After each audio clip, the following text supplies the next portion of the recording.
Le sexe est banalisé. La contraception est devenue un jeu d'enfant. Parler de sexe devient seulement une éducation et non une excitation. Parce que le silence a déjà fait trop de dégâts. Eh bien, aujourd'hui, on se retrouve pour une nouvelle vidéo que nous allons parler aujourd'hui du sexe. En nous appuyant du livre de Ce que j'aurais voulu savoir avant de me marier. L'ignorance sexuelle a fait plus de victimes, plus que le plaisir sexuel n'en sauve. Dès lors qu'on parle de mariage, certaines personnes estiment qu'ils seront heureux tout au long de leur vie, qu'ils pourront être satisfaits et épargnés sur le plan sexuel. Mais certaines expériences prouvent le contraire. Les rapports sexuels ne sont pas aussi attendus de la même manière chez l'homme que chez la femme. Lorsqu'on se marie, déjà on est homme et femme. Nous avons des différences sur le plan morphologique. Ce que l'homme a besoin pour se satisfaire sexuellement n'est pas équivalent à ce que la femme a besoin pour se satisfaire. De ce fait, il convient de prendre en compte tous les éléments. Un homme disait ceci comme témoignage: si j'avais su que le fait de faire sortir les poubelles pour ma femme était sexy,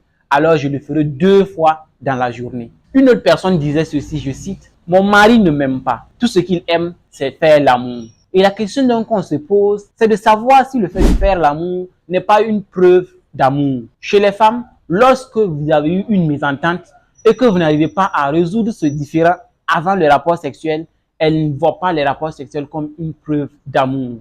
Pourtant, les hommes estiment que le fait de faire l'amour avec une femme est une preuve d'amour. Voilà une divergence à ce niveau qu'il faut bien sûr prendre en compte et essayer de voir avec un regard minutieux les éléments qu'on puisse apporter. Parce que comme je le disais, parler de l'amour, c'est une éducation, pas une excitation. Parce que le silence a fait trop de dégâts.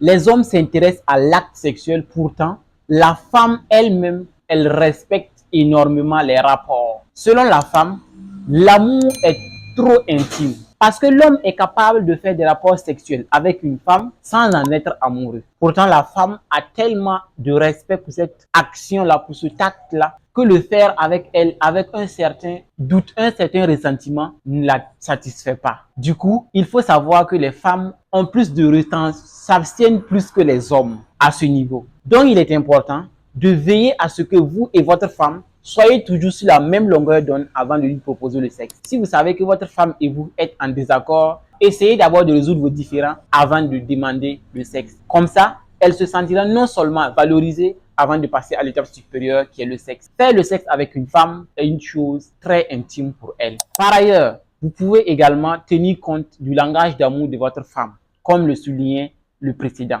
Le fait de faire sortir les poubelles pour votre femme, c'est ce qu'on appelle les services rendus. Donc, essayez au maximum que possible de faire des services pour elle. La cuisine, comme je l'ai dit dans la vidéo précédente, les rapports sexuels d'une femme commencent toujours dans la cuisine. Appréciez ses plats, appréciez ce qu'elle fait et lorsque vous arriverez, elle se sentira prête. Il faut également savoir que les femmes ont besoin de se préparer avant de pouvoir faire les rapports proprement dit. L'homme, comme on aime le dire, est toujours prêt pour bondir sur les rapports sexuels. Pourtant, la femme a besoin de se préparer pour quelques temps, quelques instants, avant de pouvoir également jouir pleinement de cet acte-là. Commencez toujours par les préliminaires afin de pouvoir satisfaire cette femme et celle-ci se sentira également aimée. Donc, en bref, tenez compte des services rendus de votre femme, évitez de faire des rapports sexuels lorsque vous êtes en désaccord et surtout, ne prenez pas les rapports sexuels comme étant une preuve d'amour. C'est très important. Deuxième étape, il faut comprendre une chose. Les rapports sexuels procurent du plaisir, certes. Mais est-ce que le fait de faire des rapports sexuels avec n'importe qui est une bonne chose? La réponse est bien sûr non. Alors, sur quelle base doit-on faire les rapports sexuels alors? Sur le plan religieux, chacun dira le mariage est l'union entre deux âmes. Après le mariage, que plein de religieux demandent à ce que vous puissiez alors passer à l'acte. Mais qu'en est-il de ceux-là qui se marient avec 2, 3, 4 femmes? Le fait de faire des rapports sexuels intensivement avec des gens au dehors vous salit sur le plan spirituel. Et nous l'avons expliqué également dans la vidéo de la transmutation sexuelle. Même quand vous prenez simplement une personne et que vous faites des rapports sexuels avec plein d'autres, non seulement vous unissez votre âme. Et qu'en est-il pour une personne qui couche avec près de 40 à 50 filles? Ça devient dangereux sur le plan spirituel.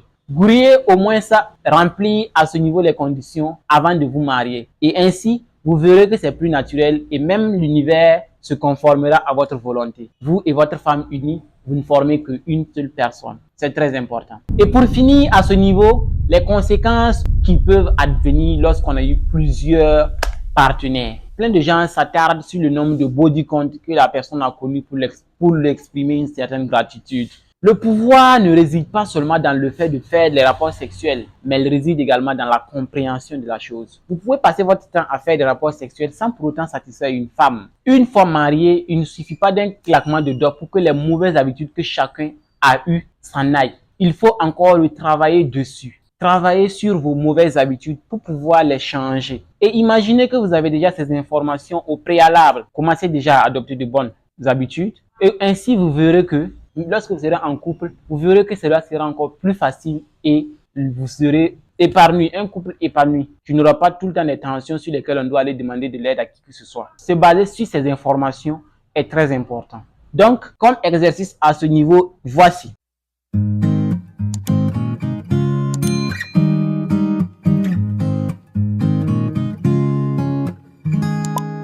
Les études qui ont été réalisées montrent que les couples qui ont eu des rapports sexuels avant le mariage divorcent 2 fois plus vite que les autres.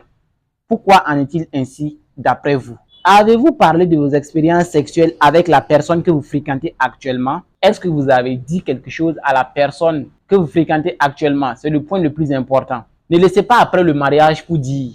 Essayez de résoudre les problèmes pendant qu'il est temps. Et là, vous verrez si c'est une bonne personne ou pas avec qui vous pouvez cheminer. C'est très important.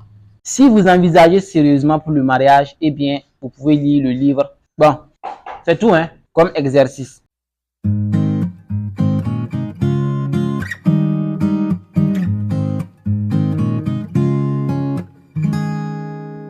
Et comme il aime bien le dire, si seulement il avait eu ces informations à temps sur le plan sexuel, il n'allait pas avoir de divergences avec sa très chère Caroline.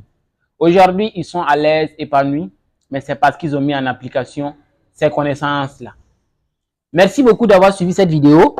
On se donne rendez-vous alors pour la semaine prochaine. On va d'abord donner le livre, l'histoire de l'alchimiste, avant de continuer. Peut-être certains d'entre vous l'ont lu. Donc, je vais briller à ce que l'histoire soit vraiment une bonne histoire pour que vous puissiez la comprendre. Et honnêtement, je n'ai pas compris également à un point. Dites-moi honnêtement dans les commentaires, est-ce que le fait de se marier avec 4 femmes peuvent également susciter un problème sur le plan spirituel? C'est vrai qu'on peut se marier avec 4 femmes, mais est-ce que les 4 femmes-là, ça ne peut pas poser des problèmes en fait? Dites-moi dans les commentaires également. Merci, je serai là pour répondre et on se retrouve très bientôt. Bye!